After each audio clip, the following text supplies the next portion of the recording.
نحمدہ ونصلی ونسلم علی رسولہ الکریم۔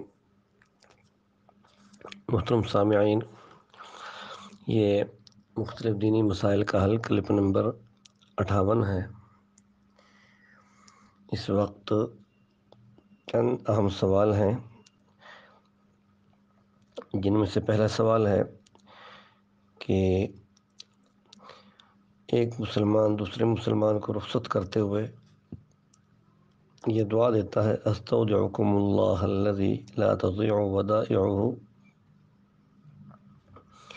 کیا یہ حدیث پاک سے ثابت ہے یہ دعا کہ میں تم کو اس اللہ کے سپرد کرتا ہوں جس کی امانتیں ضائع نہیں ہوتی؟ الجواب: استودعکم اللہ الذی لا تضیع ودائعہ، یہ حدیث شریف عمل الیوم واللیلہ صفحہ نمبر 453، حدیث نمبر 505، بروایت حضرت ابو ہریرہ رضی اللہ تعالیٰ عنہ موجود ہے۔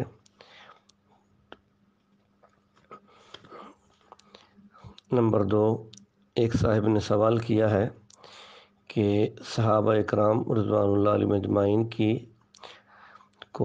تکفیر کرنے والا، یعنی صحابہ اکرام کو کافر کہنے والا شخص خود کافر ہوگا یا نہیں، یا اسی طریقے سے پوری امت کو گمراہ کہنے والا شخص، اس کا کیا حکم ہے؟ الجواب: علامہ انور شاہ کشمیری، عظیم محدث دارالعلوم دیوبند، ان کی کتاب ہے اکفار الملحدین، جس میں انہوں نے کفر کے اقسام بیان فرمائی ہیں، تو وہ صفحہ نمبر 89 پر لکھتے ہیں کہ امت کو گمراہ کہنے والا یا صحابہ اکرام کو کافر کہنے والا خود کافر ہے، اسلام سے اس کا کوئی تعلق نہیں۔ چنانچہ قاضی عیاض رحمہ اللہ نے شفا کے اندر یہ بات لکھی ہے کہ ہم ہر اس شخص کے کافر اور اسلام سے خارج اور بے تعلق ہونے کا قطعی یقین رکھتے ہیں جو کوئی ایسی بات کہے جس سے امت کی تضلیل ہو، یعنی امت کو گمراہ قرار دے، یا صحابہ اکرام رضی اللہ عنہ اجمعین کی تکفیر ہوتی ہو، یعنی صحابہ اکرام کو کافر کہتا ہو، تو ایسا شخص یقیناً دائرہ اسلام سے خارج ہے۔ ایک صاحب نے سوال کیا ہے کہ وجل ثناؤک، یعنی سبحانک اللہم وبحمدک وتبارک اسمک وتعالی جدک وجل ثناؤک ولا الہ غیرک، جنازے کے اندر اس ثنا کا پڑھنا درست ہے، یعنی جس میں وجل ثناؤک کے لفظ موجود ہیں؟ الجواب: حدیث شریف میں ثنا کے معروف الفاظ کے علاوہ، جو ثنا ہم نماز میں پڑھتے ہیں، اس کے علاوہ یہ دوسرا ثنا بھی جو جنازے میں پڑھا جاتا ہے، جس میں وجل ثناؤک کے الفاظ بھی موجود ہیں، یہ بھی حدیث پاک میں ثابت ہیں۔ مسند فردوس دیلمی، جلد نمبر 1 صفحہ 214، کتاب الجنائز، حدیث نمبر 819، طبع بیروت، اس میں یہ الفاظ بھی موجود ہیں، اس لیے جنازہ کے دعا میں وجل ثناؤک کا اضافہ بھی درست ہے۔ نیز یہی وجل ثناؤک کے الفاظ جو ہیں، یہ دوسری کتب حدیث میں بھی مختلف دعاؤں میں ثابت ہیں۔ دیکھیے جامع ترمذی شریف، باب ما جاء فی جامع الدعوات، جلد نمبر 2 صفحہ 192 پر حضرت خالد بن ولید مخزومی کی روایت ہے، اور اس میں وجل ثناؤک کے الفاظ موجود ہیں۔ اسی طرح وجل ثناؤک کے الفاظ دعائے انس کے اندر بھی موجود ہیں، جو تمام علماء کرام کے ہاں متواتراً پڑھی جا رہی ہے۔ اور اسی طریقے سے وتعالی جدک وجل ثناؤک کے الفاظ امام بخاری رحمۃ اللہ علیہ نے اپنی کتاب الادب المفرد میں اس کو روایت کیا ہے، ایک خاص دعا کے اندر، کہ حضرت عبداللہ بن عباس فرماتے ہیں، جب کوئی آدمی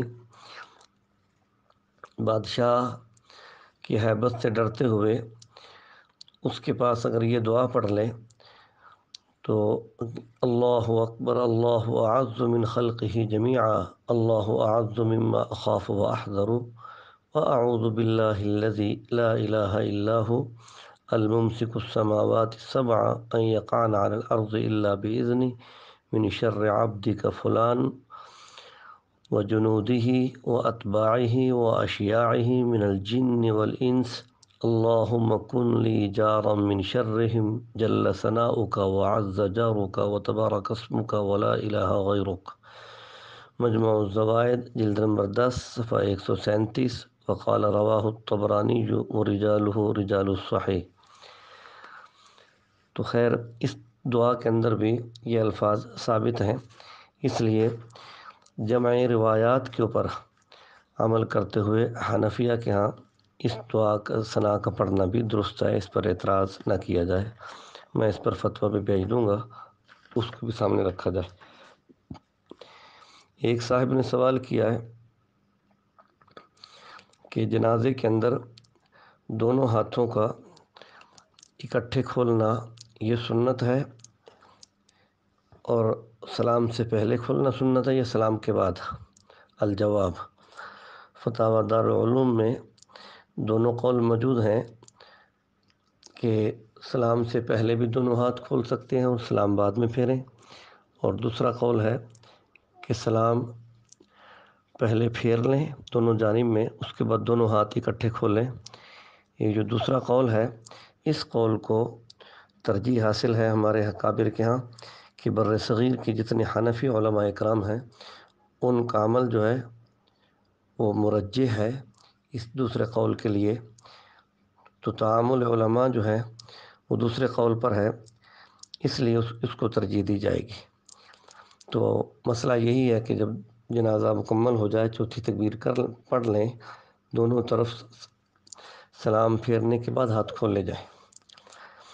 اسی طرح ایک صاحب نے سوال کیا ہے کنڈوں کے حوالے سے کہ 22 رجب المرجب کو حضرت امام جعفر صادق رحمہ اللہ کی وفات ہے، تو ان کے ایصال ثواب کے لیے کچھ حضرات کنڈے کو یہ حلوہ پوڑی پکاتے ہیں، تو کیا یہ ان کا عمل درست ہے؟ الجواب، کنڈے پکانا حلوہ پوڑی یہ امام جعفر صادق رحمہ اللہ کے حوالے سے یہ نہیں پکائی جا رہی، یہ عنوان غلط دیا جا رہا ہے۔ حقیقت میں 1906 کے اندر رامپور کی ریاست کے اندر یوپی میں امیر مینائی لکھنوی کے خاندان سے ہوئی ہے اس کنڈوں کی ابتدا، جو اب حلوہ پوڑی پکائی جا رہی ہے۔ کتاب کا نام ہے جواہر المناقب، مصنف کا نام ہے منشی حامد حسین قادری۔ تو وضاحت اس کی یہ ہے کہ اس رسم میں یہ بھی ہے کہ یہ رسم دشمنان صحابہ اکرام کی ایجاد ہے، شیعہ کی ایجاد ہے۔ 22 رجب کو حضرت امام جعفر صادق رحمہ اللہ کی نہ تاریخ پیدائش ہے اور نہ ان کی تاریخ وفات ہے، یہ بالکل جھوٹ ہے۔ اس کے برعکس تاریخ کے تمام کتب میں حضرت امام جعفر صادق رحمہ اللہ کی ولادت طیبہ 8 رمضان المبارک 80 ہجری یا 83 ہجری میں ہوئی، اور وفات طیبہ 15 شوال سن 148 ہجری میں ہوئی۔ اسی طرح شیعہ کی معتبر کتاب تحفۃ العوام میں ہے کہ امام جعفر صادق رحمہ اللہ کی ولادت 17 ربیع الاول اور وفات 15 شوال کو ہوئی۔ صفحہ نمبر 204، طبع کتب خانہ حسینیہ، محلہ شیعہ، موچی دروازہ، لاہور۔ تو معلوم ہوا کہ اس تاریخ یعنی 22 رجب المرجب کو امام جعفر صادق سے کوئی تعلق نہیں، البتہ کاتب وحی برادر نسبتی ہم زلف رسول اللہ صلی اللہ علیہ وسلم حضرت معاویہ بن ابی سفیان رضی اللہ تعالیٰ عنہ کی وفات طیبہ ہے 22 رجب المرجب کو سن 60 ہجری کو۔ سیر و اعلام النبلاء جلد نمبر 3 صفحہ 162 علامہ ذہبی کی کتاب ہے۔ تو اس لیے تحقیق یہی ہے کہ یہ تاریخ حضرت معاویہ بن ابی سفیان رضی اللہ تعالیٰ عنہ کی وفات طیبہ کی تاریخ ہے۔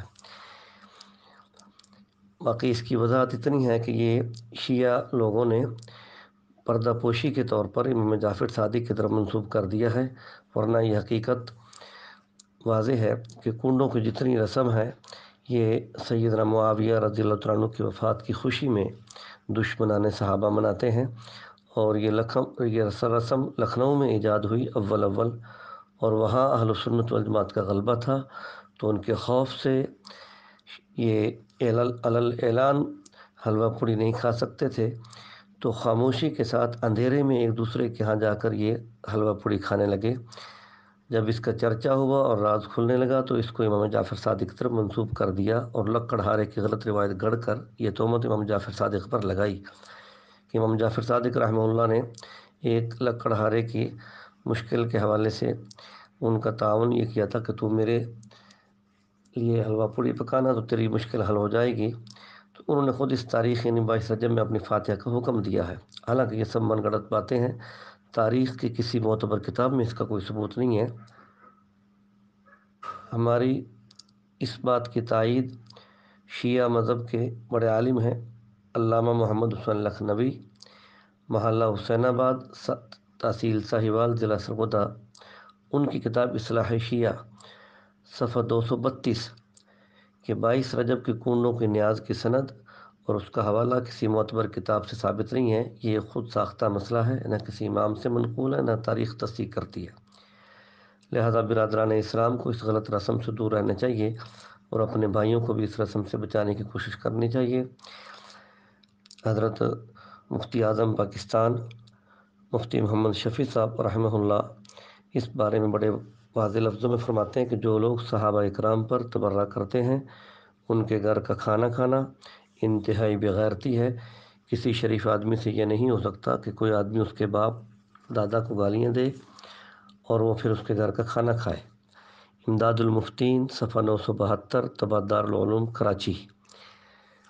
اس لیے حضرت معاویہ رضی اللہ تعالیٰ عنہ یا بلکہ کوئی عام مسلمان بھی مر جائے تو اس کے فوتیدگی پر خوشی منانا جائز نہیں ہے، یہ جائے کہ صحابی رسول اور مقدس ہستی سیدنا معاویہ رضی اللہ تعالیٰ عنہ کے وفات طیبہ پر خوشی منائی جائے، اپنے ایمان کی خیر منانی چاہیے۔ جو آدمی یہ کام عمل کرنے والا ہے ہو سکتا ہے اللہ رب العزت اس سے ایمان سلب کر لے اور سلب ایمان کے ساتھ دنیا سے جائے۔ تو حضرت معاویہ رضی اللہ تعالیٰ عنہ کے دشمن کو اللہ تعالیٰ دنیا میں بھی ذلیل کریں گے اور اللہ آخرت کے اندر بھی اس کا انجام بد ظاہر فرمائیں گے۔ میں اس سلسلے میں فتویٰ بھیج رہا ہوں تفصیلی، اس کو بھی سامنے رکھا جائے، اس میں حوالہ جات بھی دے دیے گئے۔ اس لیے وَمِن مذہبی حب النبی وآلہ وصحبہ وللناس فیما یعشقون مذاہب، کہ میرا مذہب نبی کریم صلی اللہ علیہ وسلم اور آپ کی آل و صحابہ اکرام کی محبت ہے، اور لوگوں کے لیے عشق میں مختلف مذاہب ہیں۔ بہرکیف ہمارا مذہب یہی ہے کہ اہل بیت اور حضرات صحابہ اکرام کی اور اللہ کے رسول کی محبت اسے اپنے ایمان کا حصہ سمجھیں اور اپنے ایمان کو بچائیں۔ اللہ عمل کی توفیق عطا فرمائے۔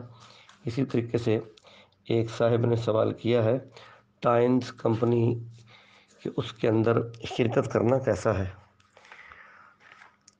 ٹائنز کمپنی کے پورے حالات کا جائزہ لینے کے بعد اس کے چند امور کی وجہ سے اس کمپنی میں شرکت کرنا جائز نہیں ہے۔ اس کمپنی کے اندر سب سے پہلی خرابی یہ ہے کہ کمپنی کے ممبر کے لیے کمپنی کے پروڈکٹس خریدنا شرط ہے، تو پروڈکٹس خریدے بغیر کوئی ممبر کمیشن حاصل نہیں کر سکتا۔ اس شرط کی وجہ سے شرعاً عقد فاسد ہو جاتا ہے، کیونکہ حضور اقدس صلی اللہ علیہ وسلم نے بیع اور شرط کو منع فرمایا جمع کرنے سے۔ وقد نہى النبی صلی اللہ علیہ وسلم عن بیع و شرط۔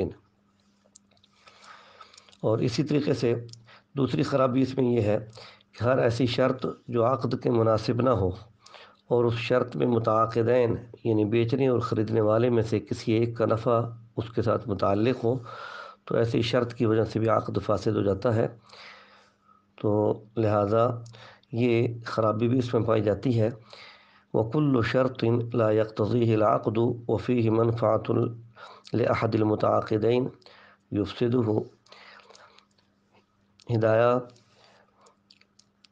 جلد نمبر 3 صفحہ 61۔ اسی طریقے سے ٹائز کمپنی کے خرید و فروخت کے طریقہ کار میں بیچنے والا اور خریدنے والا دونوں کا نفع ہوتا ہے، اس لیے یہ عقد فاسد ہے۔ اسی طریقے سے ایک خرابی یہ بھی ہے کہ ممبر بن کر کمیشن حاصل کرنا عقد اجارہ ہے، اور 5 ممبر کے لیے ہر ماہ 3000 کی لازمی ذاتی خریداری ضروری ہے۔ اس کو شریعت کی اصطلاح میں صفقتین فی صفقتین کہتے ہیں، یعنی ایک عقد کے لیے دوسرے عقد کی شرط لگانا۔ شریعت نے اس سے منع فرمایا ہے۔ نہا رسول اللہ صلی اللہ علیہ وسلم عن صفقتین فی صفقت واحدہ، مسند امام احمد جلد نمبر 1 صفحہ 657۔ تو اس لیے اس میں کسی طرح بھی شرکت نہ کی جائے۔ ٹائمز کمپنی کی پروڈکٹس خریدنا بھی درست نہیں ہے، اور اس کے اندر کام کرنا بھی ممبر بن کر جائز نہیں ہے۔ اور سب سے بنیادی وجہ اس کے اندر یہ بھی ہے کہ کمپنی کا اصل کاروبار پروڈکٹس کی خرید و فروخت نہیں ہے، بلکہ محض ممبر سازی کے ذریعے سرمایہ کی گردش ہے، جو کہ ایک جوئے کی نئی شکل ہے اور سود میں داخل ہے۔ اسی طریقے سے اس سلسلے میں ایک یہ بھی شرط غلط ہے کہ ممبر بننے کے بعد جو فیس دی جاتی ہے وہ بھی جوا ہونے کی وجہ سے ناجائز اور حرام ہے، کہ کمیشن کا حقدار بننے کے لیے 4 ممبر بنانا شرط ہے۔ اگر کوئی شخص 3 ممبر بنائے گا اور چوتھا ممبر نہ بنا سکے گا تو اس کی محنت کا کوئی صلہ نہیں ملتا۔ شرعی اعتبار سے یہ بھی جائز نہیں۔ اس میں ایک تو کسی شخص کی محنت رائے گاہ جاتی ہے، نمبر 2 اجرت وجود اور عدم کے درمیان دائر ہے۔ گویا اس طرح عقد ہوا کہ اگر 4 ممبر بنائے گا تو اتنی اجرت ملے گی، اگر 4 سے کم بنائے گا تو کوئی اجرت نہیں ملے گی۔ یہ معاملہ بھی درست نہیں ہے۔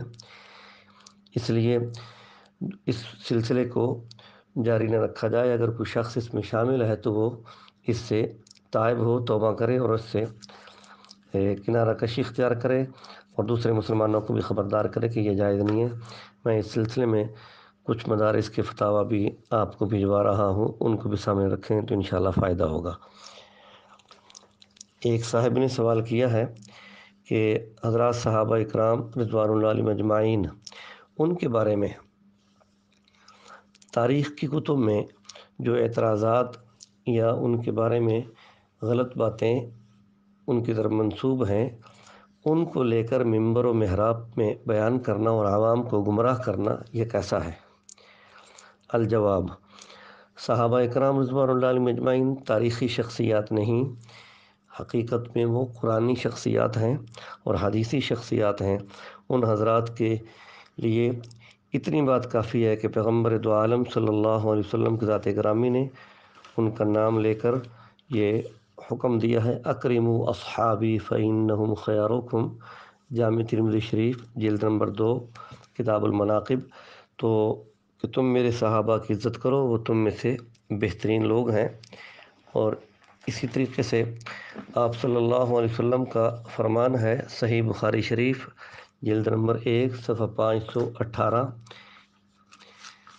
کہ آپ صلی اللہ علیہ وسلم نے فرمایا لا تسبوا اصحابی فلو ان احدکم انفق مثل احد ذهبا ما بلغ مد احدهم ولا نصیفہ، کہ تم میرے صحابہ کو برا مت کہو، یقیناً تم میں سے کوئی ایک اگر احد پہاڑ کے برابر بھی سونا خرچ کر ڈالے تو میرے صحابہ کے ایک مد تقریباً 1.5 پاؤ جو اللہ کے راستے میں صدقہ کرنے سے یا اس سے بھی کم مقدار، اس مقدار کو اس اوپر جو اللہ انہیں ثواب عطا فرمائے گا، اس ثواب کا مقابلہ تمہارا احد پہاڑ کے برابر سونا خرچ کرنا بھی نہیں کر سکتا۔ تو صحابہ اکرام کے تھوڑے سے عمل کی اتنی بڑی عظمت ہے، اس لیے اللہ کے نبی کا حکم ہے کہ میرے صحابہ کو برا نہ کہو۔ تو آپ صلی اللہ علیہ وسلم کی ایک تو یہ تنبیہات کہ صحابہ اکرام کے بارے میں اپنی زبانوں کو لگام دو، اور دوسرے نمبر پہ قرآن پاک کے آپ جائزہ لیں گے تو منافقین اور یہود یہ اور مشرکین مکہ 3 قسم کے طبقے ہیں جنہوں نے صحابہ اکرام کو نشانہ بنایا، اور آپ صلی اللہ علیہ وسلم کی ذات گرامی کو بھی نشانہ بنایا، دین کا بھی مذاق اڑایا اور صحابہ اکرام کا بھی مذاق اڑایا کرتے تھے۔ تو آج کا مسلمان اگر وہ بھی یہ کام کرتا ہے تو اس کا شمار بھی یہودیوں میں ہوگا، منافقین میں ہوگا اور مشرکین مکہ کے ساتھ ہوگا۔ علامہ مفتی شفیع صاحب رحمۃ اللہ علیہ اپنی کتاب عربی زبان کے احکام القرآن جلد نمبر 4 صفحہ 274 پر فرماتے ہیں: لا تغتروا بما وقع في كتب التاریخ من الطبری والکامل لابن اسیر وامثالها، کہ تاریخ کی کتب میں صحابہ اکرام کے بارے میں جو من گھڑت روایات موجود ہیں ان سے تمہیں دھوکہ نہیں کھانا چاہیے۔ مثلا تاریخ طبری، تاریخ کامل ابن اسیر، تو ان جیسی دیگر تاریخی کتب ہیں ان سے تمہیں دھوکہ نہیں کھانا چاہیے۔ پھر ساتھ ہی حضرت فرماتے ہیں کہ فترد کل من روایات التاریخ ما يعود منها على شین وعیب فی بعض اصحاب الرسول صلی اللہ علیہ وسلم، کہ وہ تاریخی روایات جن کے ذریعے سے بعض صحابہ کرام پر عیب اور طعن پیدا کیا جاتا ہے، طعنہ کیا جاتا ہے، وہ روایات قابل رد ہیں، وہ قبول کرنے کے لائق نہیں ہیں۔ جلد نمبر 4 صفحہ 274، بحث خاتمۃ الکلام فی مشاجرات الصحابہ۔ اسی طرح علامہ ابن قیم رحمہ اللہ نے تو صاف نام لے کر فرمایا کہ حضرت معاویہ رضی اللہ تعالیٰ عنہ کا نام لیا اور یہ اصول بیان کیا: ومن ذلك الاحادیث فی ذم معاویہ رضی اللہ عنہ، آگے فرماتے ہیں وکل حدیث فی ذمہ فہو کذب، کہ جو احادیث بھی سیدنا معاویہ رضی اللہ تعالیٰ عنہ کی برائی بیان کر رہی ہیں، ایسی روایات سب کے سب جھوٹ پر مبنی ہیں، کوئی روایت سچی نہیں ہے سیدنا معاویہ کے معاملہ میں۔ المنار المنیف فی الصحیح والضعیف لابن قیم، صفحہ نمبر 117، فصل نمبر 37۔ اور اسی طرح کا تیسرا ضابطہ علامہ نووی شارح صحیح مسلم وہ بھی بیان فرماتے ہیں کہ لکننا مامورون بحسن الظن بالصحابۃ ونفی کل رذیلۃ عنہم واذا انسدت طرق تعویلها نسبنا الکذب الی رواتها، جلد نمبر 2 صفحہ 90، صحیح مسلم مع نووی۔ کیا حضرت صلی اللہ علیہ وسلم کے تمام صحابہ اکرام کے متعلق اچھا گمان رکھنا چاہیے اور ان سے اعتراضات اور بری باتوں کی نفی کرنی چاہیے۔ یہ دین اسلام کی طرف سے ہمیں حکم ہے، اور اگر اعتراضات والی روایات پائی جائیں تو اس کی تعویل کی کوئی گنجائش نہ ہو سکتی ہو، تو اس صورت میں اس روایت کے راویوں کی طرف جھوٹ کو منسوب کرنا ضروری ہے، نہ یہ کہ صحابہ اکرام کے اوپر طعنہ کیا جائے اور صحابہ اکرام کی طرف اس بات کو منسوب کیا جائے، لہذا راویوں کی طرف منسوب کیا جائے گا کہ یہ راوی غلط ہے۔ اس لیے صحابہ اکرام رضوان اللہ علیہم اجمعین، خاص طور پہ سیدنا عثمان غنی، سیدنا معاویہ رضی اللہ تعالیٰ عنہ، سیدنا عمرو بن العاص، سیدنا مغیرہ بن شعبہ اور دیگر تمام صحابہ اکرام جن کے بارے میں تاریخی روایات میں گڑبڑ ہے، ان کو قبول نہیں کیا جائے گا۔ السلام علیکم ورحمۃ اللہ وبرکاتہ۔